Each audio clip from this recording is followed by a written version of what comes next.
নমস্কার বন্ধুরা, আজকে আমরা বানিয়েছি মুচমুচে বেগুনি। গরম গরম ভাতের সঙ্গে যদি এরকম মুচমুচে বেগুনি থাকে তাহলে তার কোনো কথাই নেই। দেখুন কতটা মুচমুচে হয়েছে। খুব সহজেই এভাবে আপনারা বাড়িতে বানিয়ে পরিবেশন করতে পারবেন। এই যে দেখুন কতটা মুচমুচে হয়েছে। এভাবে আপনারা গরম গরম ডাল ভাতের সঙ্গে বানিয়ে যদি পরিবেশন করেন আর কিছুই লাগবে না, খেতে কিন্তু দুর্দান্ত হয়। বানানো খুবই সহজ। তাহলে চলুন দেখে নিই আজকের রেসিপি। মুচমুচে বেগুনি বানানোর জন্য প্রথমে আমি এখানে 2টা বেগুন নিয়েছি আর বেগুনগুলোকে গোটা অবস্থায় খুব ভালো করে ধুয়ে নিয়েছি। আর আজকে আমি এরকম লম্বা বেগুন দিয়েই করব। এবার নিয়ে নিলাম একটা বটি, আমি বটি দিয়ে কেটে নেব, আপনারা আপনাদের সুবিধা অনুযায়ী কেটে নেবেন। এবার বোটার সাইডটা কেটে বাদ দিয়ে দেব, এদিকেও কেটে বাদ দিয়ে দিলাম। প্রথমে মাঝখান থেকে ফালি করে নেব। এই যে 2 টুকরো করে নিয়েছি। এবার পাতলা পাতলা করে কেটে নেব।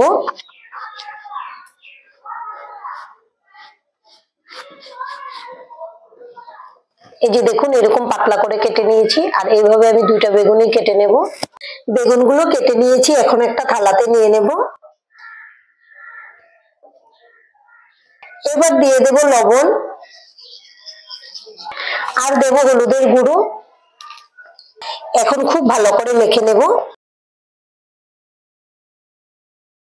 এভাবে আমি সবগুলো বেগুন মেখে নেব যেন 2 সাইড থেকে খুব ভালো করে লবণটা লাগে। সবগুলো বেগুন মেখে নিয়েছি, এখন এটা রেস্টে রাখবো 5 মিনিটের জন্য।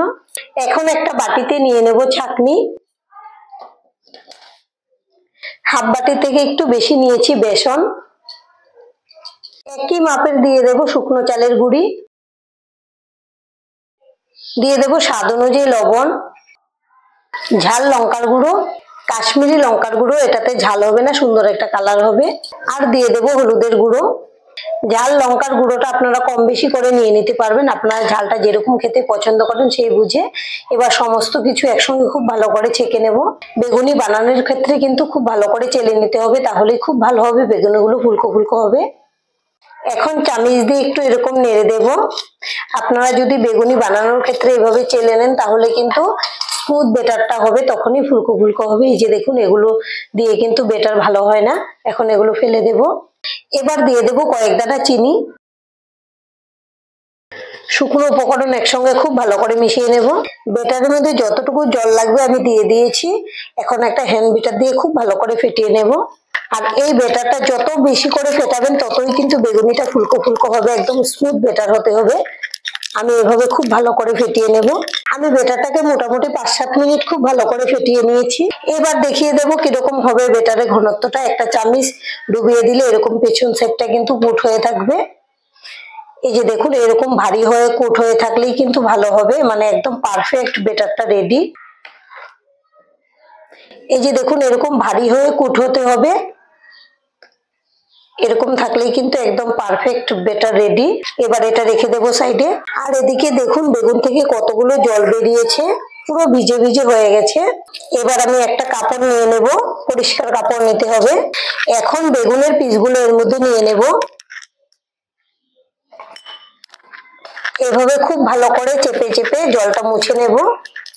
জল সহ কিন্তু ভালো হবে না বেগুনিগুলো, আর জলের সঙ্গে কিন্তু লবণটাও উঠে আসবে।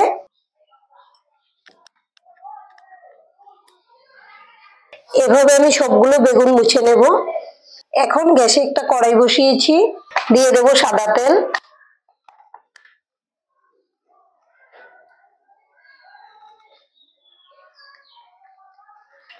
তেলটাকে মিডিয়াম গরম করে নিয়েছি।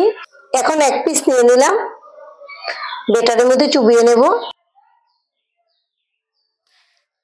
এবার দিয়ে দেব তেলের মধ্যে। আরেক পিস দিয়ে দিলাম।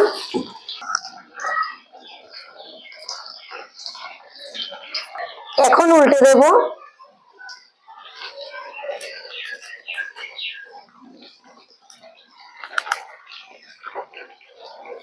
আর সব দিক থেকে উল্টে পাল্টে একদম মুচমুচে করে ভেজে নেব।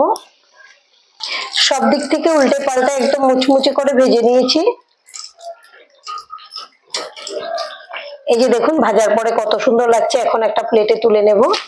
আর এভাবে বাদ বাকিগুলোকেও ভেজে নেব। আমাদের সবগুলো বেগুনি ভাজা হয়ে গেছে। আর দেখুন বেগুনিগুলো দেখতে কত সুন্দর হয়েছে, এভাবে আপনারা বাড়িতে বানিয়ে খাবেন।